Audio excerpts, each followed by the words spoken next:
All right, welcome back to page 4. So, all you really have to do is you have to find out G, the number of gallons used to make N pizzas. So, if you look at this, the only thing you're doing each time is you're dividing this by 12. So, if you do that, you have N divided by 12. The only answer you've got there is C. Coldest, that means we're going negative to positive. That means I need all my negatives on one side and all my positives on the other side.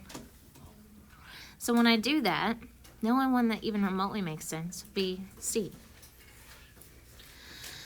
Number 26.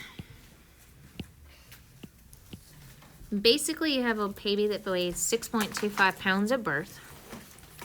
And at the end of 5 months, you have 3.5 times its birth weight. Times 3.5, which would be 3.5.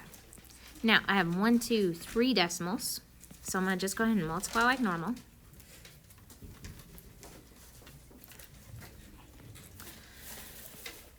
Remember your 0 for the 5.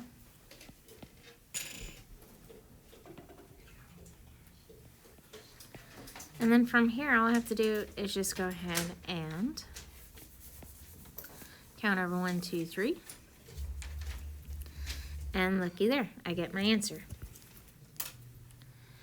Now, if I have a negative 110 and I add something to get to negative 80, that means I'm going more towards the positive side, which means there is no way that 200 would be my answer because it's not a positive 80, and plus that'd be a positive 90. So the only one it can be is a positive 30, because if I'm over here at negative 110 and I'm trying to get over here to negative 80, I had to go towards the positive. All right, 6/8. I'm going to divide this by 2. That gives me 3/4, which is obviously D, but if you did not know how to solve that, you do 3 divided by 4. 4 goes in the 30 7 times. I add zeros until I get to there.